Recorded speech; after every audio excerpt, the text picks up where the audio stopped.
नया फिर दिन हुआ,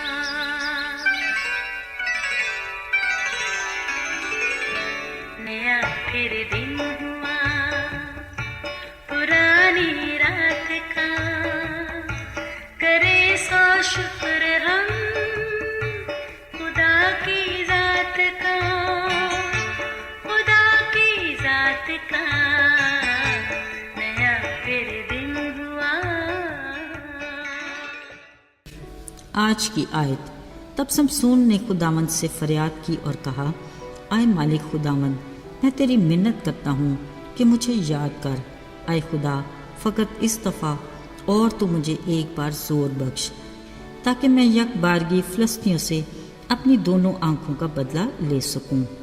कज़ात 16 बाब 28वीं आयत। अजीज़ो, कुदरत का असूल है कि जिसको अरूज मिला ज़वाल उसकी इंतहा है, मगर उस ज़वाल के क्या कहने जिसका अरूज पूरे जोबन पर रहा हो। कलाम मुक़द्दस में शमसून का किरदार कुछ ऐसा ही है। जब से वो जवान हुआ, यकीनन उसके वालिदैन ने उसे पैदा होने से पहले मर्द खुदा की बातों के बारे में आगाह किया होगा। जब भी तो उससे अंदाज़ा था कि उसकी शाज़ोरी का राज उसके बालों की लटों में है, क्योंकि माँ के पेट ही से वो खुदा का नज़ीर था, इसलिए उसके सर पर उस तरह नहीं फिरा गया था जो खुदा के हुक्म और मर्ज़ी में था। अजीज़ो, आज कैद खाना में चक्की पीसते ज़रूर वो अपने माजी को याद कर रहा होगा। वो इस बात से भी मुतमईन था कि खुदावंद की प्लानिंग और उसके फजल की बदौलत उसने फ़लस्तियों के ख़िलाफ़ कई मौके मिले, और चूँकि खुदा उसके साथ था, उसे भी अपनी कौम के दुश्मनों से भरपूर इंतकाम लिया।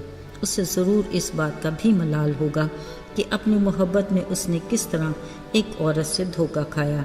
ऐसे में शायद दलाला ने कभी शमसून को याद भी नहीं किया होगा, क्योंकि अबलीस ने उसके दिल में लालच का ऐसा जाल बिछाया था कि उसने चांदी के चमकते खनकते सिक्कों को शमसून की मोहब्बत पर तरजीह दी। अफसोस, शमसून औरत की सूरत में अबलीस की आजमाइश में ऐसा फंसा कि उसका खुदा उससे जुदा हो गया। ये उसके दुश्मनों की बड़ी फतह थी। अब फ़लस्ती सरदार अपने दुश्मन शमसून को इस हालत में देखकर इस कदर खुश थे कि वो अपने देवता दजून के लिए बड़ी कुर्बानी गुजराना और खुशी करना चाहते थे। वो शमसून को इंतहाई तकलीफ़ में देकर अपने देवता की तारीफ़ करते और कहते थे कि हमारे देवता ने हमारे दुश्मन और हमारे मुल्क को उजाड़ने वाले को, जिसने हम में से बहुतों को हलाक किया, हमारे हाथ में कर दिया है। अब उनके दिल नहायत शादमान थे। वो सब इकट्ठे हुए और कहने लगे, चलो शमसून को यहाँ लाते हैं ताकि हमारे लिए कोई खेल करे। सो उन्होंने शमसून को कैद से निकाल कर उसे उसी इमारत में जहाँ वो सख्त जमा थे दोस्त दोनों के दरमियान ला खड़ा किया। मज़े की बात ये कि काफ़ी अरसा कैद खाना में चक्की पीसते शमसून के बाल भी बढ़ गए थे और उसे खुद में ज़ोर भी महसूस होने लगा। उसने लड़के को जिसने उसका हाथ पकड़ा हुआ था कहा, ज़रा मुझे सतून के पास खड़ा कर ताकि मैं टेक लगा सकूं।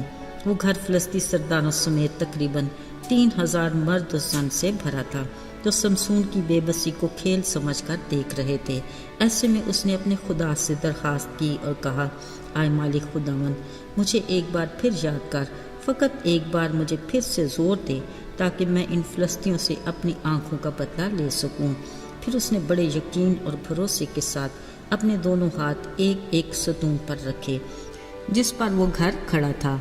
अजीज़ो, कलाम मुक़द्दस में लिखा है कि उसने पूरा जोर लगाया और वो घर बशमूल उसके साथ उन सब पर गिर पड़ा जो वहाँ पर जमा थे। सो वो फ़लस्ती तादाद में उससे भी ज़्यादा थे जो जीते जी उसने कत्ल किए। अजीज़ो, खुदा के प्लान के मुताबिक फ़लस्तियों से इसराइली कौम की रहाई का सिलसिला शमसून से शुरू हुआ। खुदा के मंसूबे के मुताबिक उसने अपने काम को बड़ी जिम्मेदारी के साथ बखूबी सर अंजाम दिया। यकीनन खुदा उससे जुदा हो चुका था, मगर फिर भी आखिरी बार की मिन्नत को उससे सुनकर शमसून को ऐसा जोर दिया कि वो मरते दम में भी अपने दुश्मनों पर गालिब रहा। अजीज़ों, आज भी हमारी ज़िंदगी में ऊंच नीच के सिलसिले चलते रहते हैं। आजमाइशों का आना भी फितरी अमल है, क्योंकि हम कमज़ोर हैं। बाज़ औक़ात इब्लीसी चालों को समझ नहीं पाते और ख्वाहिशात की खूबसूरत तितलियों के पीछे भागने लगते हैं जो अनजाने में हमें गहराई में जा धकेलती हैं। ऐसे में हमें खुदावंद में اور اس کی قدرت کے زور میں مضبوط بننا ہے، اور اس مضبوطی کی بنیاد بلا ناغہ دعا اور اس کے کلام پر دن رات دھیان اور احتیاط کر عمل کرنے کی ضرورت ہے، تبھی ہمیں کامیابی اور اقبال مندی نصیب ہوگی۔